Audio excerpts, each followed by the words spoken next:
अस्सलाम वालेकुम जी, लंदन से गुड आफ्टरनून। कैसे हैं आप? खैरियत से हैं? ठीक ठाक हैं? जहाँ जहाँ भी रहें, अल्लाह ताला आपको अपनी हिफ्ज़-ओ-मान में शाद और आबाद रखे। बात करते हैं जी पाकिस्तान और अफ़गानिस्तान के जो ये पॉलिसी है, इसमें कहाँ बुनियादी और मरकज़ी गलती हो रही है और इसके नतायज क्या हो सकते हैं। दूसरी बात है झूठा प्रोपेगेंडा जो होता है, कार्रवाई ग्रुप हमारे यहाँ वो छाया ही रहता है और दुनिया के हर माशरे में कार्रवाई ग्रुप, झूठा मीडिया, झूठी खबरें, फेक न्यूज़, कोई माशरा इससे नहीं बचा। पाकिस्तान कोई अनोखी मिसाल नहीं है, लेकिन पाकिस्तान को जो इसके नतायज अगेन और ख़ास तौर पे ये अफ़गान जो अब जिस तरफ मामला जाते हुए दिखाई दे रहे हैं, ये तो यानी ये प्रॉब्लम है और ये कितना बड़ा फसाद पैदा कर सकती है, इस पर बात करते हैं। और जज्बातियत के यानी नतायज क्या निकल सकते हैं।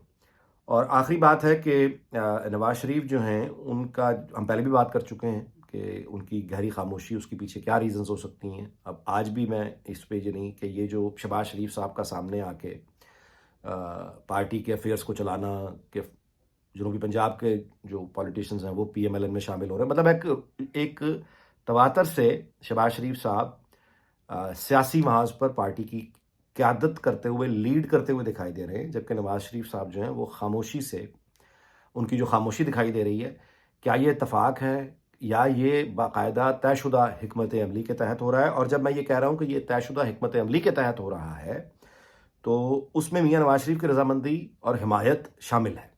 ये उनकी मर्ज़ी के बगैर नहीं हो रहा, हो सकता ही नहीं है, मुमकिन ही नहीं है। तो ये क्यों हो रहा है और क्या ये यानी इस पर खैर करते हैं बात। पहले तो जहाँ तक देखिए, मैं गुज़ारिश करूँ कि ये तारीख़ का कोई भी तालिब इल्म होगा, वो यही कर सकता है कि वो तवज्जो दिला दे कि अफ़गान पॉलिसी पाकिस्तान की जनरल ज़ियाउल हक़ के ज़माने से, इसमें सिविलियन नहीं हैं, इसमें कौम की जो इज्तमाई शऊर के नुमाइंदे हैं वो मौजूद नहीं हैं, सिविलियंस नहीं हैं। जनरल ज़ियाउल हक़ में वो के दौरे हुकूमत में वो कहाँ से आते? उस अफ़गान पॉलिसी का जो नतीजा निकला, वो सबके सामने है। यानी एक जहादी माइंडसेट पैदा हो गया। क्लैशनकोफ और हेरोइन के जिस कल्चर से पाकिस्तानी सोसाइटी बिल्कुल वाकिफ़ ही नहीं थी, वो पूरे माशरे में फैल गया। और दीन फरोशी का वो एक कल्चर के हर तरह की करप्शन करके उस पे मज़हब की छाप लगा दो और ख़ुद को दीनी यानी ज़ाहिर करके हर तरह की चोरी, डकैती और करप्शन उसकी तरफ किसी की, यानी ये जो रवैया है, ये ऐसा नहीं कि पहले नहीं था, बरे-सग़ीर में हमेशा से था, दुनिया की हर सोसाइटी में होता है। लेकिन हमारे यहाँ जो ताकत और तवानाई जनरल ज़ियाउल हक़ ने इस पूरे रवैये को दी और उसके जो फिर नतायज निकले, आज तक निकल रहे हैं, ये उस अफ़गान पॉलिसी के सारे नतायज हैं। ये जिन गैर कानूनी महाजरीन को आज निकाला जा रहा है लाठियों से, ये सब के सब ये बीज लगाने वाला जनरल ज़ियाउल हक़ था। ये उसकी अफ़गान पॉलिसी, और उस ज़माने में जो लोग ये कह रहे थे कि ये मत करो, ये तबाही है, ये इस्लाम के नाम पे तुम कर रहे हो, ये जहाद नहीं है, ये सोवियत यूनियन और अमेरिका की लड़ाई है। ये दो फाइनेंशियल सिस्टम्स हैं, एक कम्युनिज़्म है, दूसरा कैपिटलिस्ट है, ये दो मौशी निज़ामों का टकराव है। इसमें आप कहाँ से इस्लाम को लेकर आ रहे हैं? लेकिन बहरहाल वो तमाम लोग, उन्होंने बेरोज़गारियाँ भुगतीं, ज़लालत से ही उन्हें गद्दार कहा गया, हक़ारत से पुकारा गया। लेकिन वो सारे के सारे लोग तारीख़ की अदालत में आज सच्चे साबित हुए खड़े हैं। दूसरा जो और ये अफ़गान पॉलिसी और उसके ये बीज हैं, ये जो कश्मीर पॉलिसी और जहाद और भारत में जो टेररिज़्म और ये सब कुछ, वो एक अफ़गान पॉलिसी के नतीजे में निकले हुए जहादी तंजीमें, लश्करें और ये सब कुछ, ये वहाँ से निकला हुआ है। ये उसके तबाही के अच्छा, फिर एक पूरा शऊर तैयार हो गया, जो अमन की, दोस्ती की बात सुनने को तैयार ही नहीं है, और उनकी पॉलिसी से जो आप कहें नुक्ताचीनी भी करता है, इख्तिलाफ़ करता है, वो गद्दार हो जाता है, वाजिबुल कत्ल हो जाता है। ये सब वो अफ़गान जनरल ज़ियाउल हक़ की पॉलिसी के बीज हैं, ये जो फसल बाद में तैयार हुई। अच्छा, 90 की दहाई सारी इसी तबाही में गुज़र गई, और कारगिल भी एक तरह से उसी का नतीजा था। वो भी जनरल परवेज़ मुशर्रफ, और जनरल परवेज़ मुशर्रफ ने आके फिर उस दौर में हमें एक मरकज़ी अफ़गान पॉलिसी नज़र आती है। उस वक़्त भी ज़ाहिर है कि कौम की मुंतखब क़यादत, सिविलियन, वो जो एक इज्तमाई शऊर था, वो एंगेज नहीं था। वो सारे फ़ैसले परवेज़ मुशर्रफ ने किए, बल्कि परवेज़ मुशर्रफ तो यहाँ तक आप कहिए कि तबाही का, क्योंकि उसने कौम की सिविलियन जो मुंतखब को क़यादत की राय, उसने उसने तो खुद फ़ौज की राय नहीं ली। यानी कारगिल में जो उसने किया, अब तो उसके, यानी अब तो रिकॉर्ड का हिस्सा है ना, किताबें छप के सामने आ चुकी हैं कि वो यानी एयरफोर्स के लोग ही बेखबर थे। खुद फ़ौज के अंदर लोगों को मालूम नहीं था कि ये कारगिल करने जा रहा है। और यही अफगानिस्तान की पॉलिसी पे जब उसने अमेरिका के साथ जिस तरह का उसने जो पॉलिसी जो उसने उस पर फौज वो खुद हक्का बक्का रह गई कि परवेज मुशर्रफ ने क्या किया कोलिन पावल का फोन सुनने के बाद। लेकिन ये बदनसीबी से हुआ और उसका जो नतीजा निकला वो फिर यानी एक तरह की dual policy, good Taliban bad Taliban. America के साथ है भी लेकिन नहीं भी।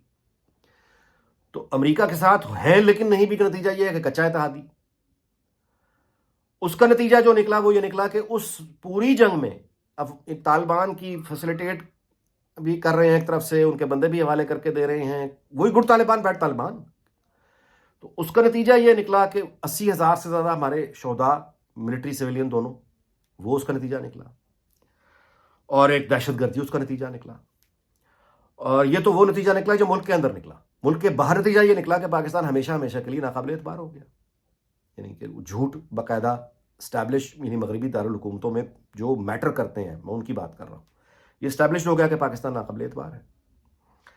और वो हिलरी क्लिंटन जिसने इस्लामाबाद में बैठ के कहा था कि अगर आप अपने घर के बैक यार्ड में सांप पालेंगे तो वो सिर्फ हमसायों को नहीं काटेंगे बल्कि आपको भी काटेंगे, वो दुरुस्त होगी बात। उस वक्त तो बहुत जज्बाती हो गए वो सारे लोग।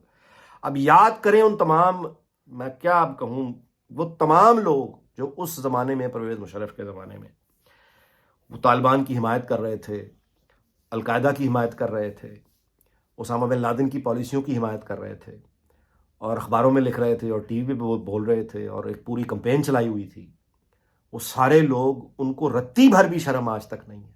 उन्होंने रस्मी तौर पर भी माफ़ी नहीं मांगी कि किस कदर उन्होंने भयानक गलती की। ये बाय द वे उसी फिक्री ये जो है ये वही जज्बातियत की एक फिक्री आपका ये ढांचा है जो अभी हमास ने किया है 7 अक्टूबर को इसराइल में। तो आपने देखा कि लोगों ने कैसे यानी टीवी पे आके अखबारों में आके उसकी हिमायत में बातें की और नारे लगाए और ढोल बजाए। अब जब उसका रद्द-ए-अमल आके तबाही उनकी फिर गई है, 20 लाख लोगों को उसका नतीजा भुगतना पड़ गया है और जो जुल्म हो रहा है वहां। अब वो सारे लोग जो हमास के उस अटैक पर तालियां ढोल बजा रहे थे, अब वो साइड पे खड़े होकर खुद गडेरियां खा रहे हैं। मजाल है कि अब उसका वो जिक्र भी करने का गजा में क्या हो रहा है, ये होता है। अच्छा, तो वो फिक्री शऊर बहरहाल मौजूद है, बदनसीबी है।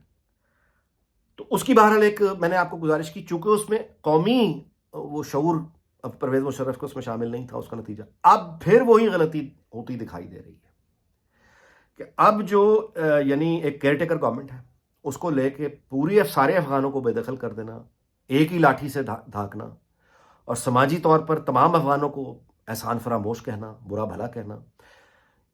इसका नतीजा ये निकलेगा कि वो सारी की सारी पख्तून आबादी जो पाकिस्तान के अंदर है, जो एंटी तालिबान है, जो तालिबान से इत्तफाक नहीं करते हैं, तालिबान से मैदान जंग में लड़ते हैं, वो पख्तून की मैं बात कर रहा हूं, वो अब जब उन सारे अफगान कौम को गाली दी जाएगी तो वो कौम के नाम पर उनको मजबूरन हालात का जबर एक कर देगा।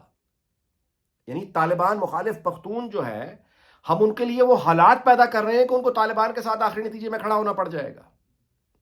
और जब वो कौम के नाम पर खड़े होंगे तो उसका नतीजा क्या निकलेगा मेरे भाई? कोई सोच रहा है? कोई नहीं सोच रहा। तो मैं यही गुजारिश करता हूं इस मौजू को, अब आगे बढ़ते हैं कि कौम की खुदा के वास्ते, कौम की नुमाइंदे खास तौर पे स्टेक होल्डर्स पश्तून हैं, पख्तूनख्वा में रहने वाले, बलूचिस्तान में रहने वाले, उनको ऑन बोर्ड लें, उनको मशवरे, उनके अगर उस पॉलिसी उनको कौम की मुंतखब क़यादत के साथ अगर कोई पॉलिसी बिल फर्ज उसके नतायज कोई अच्छे नहीं भी निकलते तो जिम्मेदार पूरी कौम, मतलब वो इज्तिमाई दानिश होगी, वो इकट्ठे। और मैं इस पर मानने को तैयार हूं कि नतायज अच्छे नहीं निकलेंगे, इसलिए कि इज्तिमाई दानिश हमेशा बेहतर फैसले करेगी। अब हमारे पास अफगानिस्तान के हवाले से कोई ऐसा नहीं रह गया कि बहुत अच्छा या बहुत बुरा, अब या बहुत बुरा है या कम बुरा है। तो उसमें से बेहतर रास्ता आगे निकलने का वो इज्तिमाई दानिश को बरोए कार लाएं। ये जो कर रहे हैं इसके साथ मुझे हालात अच्छे नहीं लग रहे। और आखिरी बात यह है, देखिए जी, नवाज शरीफ हो या शहबाज शरीफ हो, ये दोनों जो हैं ये बहुत मुस्तनद, बहुत गहरे और बहुत तजुर्बेकार सियासतदान हैं। मुझसे और आपसे कहीं गहरी ये फहम रखते हैं, हालात का अदराक इनको है। अच्छा, अब ये जो फ्रंट पे शहबाज शरीफ साहब खेलते नजर आ रहे हैं और नवाज शरीफ साहब जो है, मतलब दिवाली है आज, तो उस पर भी अगर आप देखें जो डिटेल्ड मैसेज है वो शहबाज शरीफ के अकाउंट से हुआ है पोस्ट। नवाज शरीफ ने सिर्फ हैप्पी दिवाली लिखा है अंग्रेजी में, उनका मुखातिब इंटरनेशनल कम्युनिटी है, भारत है, वो सिर्फ हैप्पी दिवाली, उन्होंने इससे आगे तफसील भी कोई बयान नहीं की, कोई बड़ा इंटरव्यू नहीं, कोई प्रेस कॉन्फ्रेंस नहीं, कोई वो सामने आके बात नहीं कर रहे। ये इत्तेफाक नहीं हो सकता। ये बाकायदा तयशुदा हिकमत अमली के तहत हो रहा है। ये हम सोच नहीं सकते, सोचना भी हमाकत है कि ये इत्तेफाक है। ये दोनों भाइयों की बाहमी रजामंदी, मुशावरत और नवाज शरीफ के आप कहिए ब्लेसिंग्स और आशीर्वाद से हो रहा है। अच्छा, ऐसा क्यों हो रहा है? इस पे जो हम ज़ाहिर है कि अंदाजे लगा सकते हैं, लेकिन जो नज़र आ रहा है वो ये है कि सिस्टम पाकिस्तान को जो रूल करता है, और सिस्टम बाय द वे सिर्फ आर्मी चीफ का नाम नहीं होता। उसकी मिसाल हाल ही में परवेज़ मुशर्रफ है। परवेज़ मुशर्रफ आर्मी चीफ की वर्दी में था जब इफ्तिखार चौधरी वाला सारा तहरीक चली है। तो सिस्टम जो है वो, उसमें नवाज शरीफ के लिए रेजिस्टेंस मौजूद है, वो रेजिस्ट कर रहा है, और हाइपर एक आप कहिए उनके अंदर एक एक्टिविज्म या वो जिससे वो उसके अंदर फियर है। तो ये जो पॉलिसी है आप कहिए दोनों भाइयों की, नवाज शरीफ और शहबाज शरीफ की, ये उस हाइपर एक्टिव हुए सिस्टम को काम डाउन करने के लिए है। ये उनको एक तसल्ली देने के लिए है कि खौफजदा मत हो। अच्छा, अब ये पॉलिसी ठीक है या गलत है, मैं इसका आपको सिर्फ इतनी गुजारिश कर देता हूं कि जज्बाती नारे जो है ना जी, जोशीली तकरीरें, ये कर देंगे वो कर देंगे, इसका नतीजा कोई लॉन्ग टर्म प्लानिंग जो भी करेगा वो जज्बाती सिर्फ बातें नहीं करेगा। तो ये जो पीएमएलएन की पॉलिसी अब नजर आ रही है कि वो सिस्टम को एक तरह से, अच्छा फिर सिर्फ नवाज शरीफ नहीं है, नवाज शरीफ के साथ वो तमाम वो लोग जिनको हॉक्स कहते हैं ना, यानी जो माजी में जो एंटी स्टैब्लिशमेंट या एंटी सिस्टम या इनकलाबी ख्यालात नज़रियात रखने वाले लोग, वो सब के सब खामोश हैं, या वो उनको पीछे कर दिया गया है, वो किसी तस्वीर में नज़र नहीं आ रहे, वो किसी जगह नज़र नहीं आ रहे। जब खुद नवाज शरीफ खामोश हैं, खुद मरीम नवाज खामोश हैं, तो बाकी किसी की क्या हैसियत है? तो उनको भी या वो खामोश हैं या उनसे बिल्कुल कतई ताल्लुक करके कट ऑफ कर दिया गया है। इसलिए किया गया है कि कोई भी लॉन्ग टर्म प्लानिंग करने वाला होगा वो अपने टारगेट और मंजिल पर नजर रखेगा कि पहले वो हासिल करे, इख्तिदार में आ जाए, तो उसके बाद बाकी बातें होती रहेंगी। और उसके नतीजे मिल रहे हैं, केसेस खत्म हो रहे हैं, जब्तशुदा जदादें वापस मिल रही हैं। एक तो ये मुमकिन है कि मैं बात कर रहा हूं, मुमकिन है कि ये भी नवाज शरीफ की शर्त हो कि मैं इससे पहले एक्टिव नहीं होऊंगा जब तक ये सारे झूठे केसेस जो हैं ये वापस नहीं होते, ये झूठे पहले केसेस वापस हों। जो सिस्टम है वो अपनी दयानतदारी साबित करे, सिस्टम अपना खलूस साबित करे। और सिस्टम का खलूस कैसे साबित करेगा कि वो ये जब झूठे मुकदमे सारे खत्म होंगे, नवाज शरीफ इलेक्शन लड़ने के अहल होंगे, जब ये हो जाएगा तो उसके बाद फिर मैदान में उतरूंगा। मुमकिन है कि ये वजह हो। सो ये जो कुछ भी है ये बाहमी रजामंदी से हो रहा है, इसमें कोई इंतशार नहीं है। आखिरी बात मैं व्लॉग इस बात पे ख़त्म करूंगा कि ये होती हुई तैयारियां अपनी जानिब, भारत के साथ ताल्लुकात और ट्रेड और तिजारत की ख्वाहिशात जो कि बड़ी नेक ख्वाहिशात हैं वो अपनी जानिब, अफगानिस्तान के साथ अगर मामला बिगड़ गए तो ये सब बाजी जो है ये पलट जाएगी। अल्लाह ताला रहम करे और खैर रखे, इस दुआ के साथ कि अल्लाह ताला पाकिस्तान उसके तमाम हमसायों दुनिया भर को शाद और आबाद रखे। आपसे इजाज़त चाहता हूँ, अपना ख्याल रखिएगा, अगले व्लॉग में मुलाकात होगी। अल्लाह हाफ़िज़।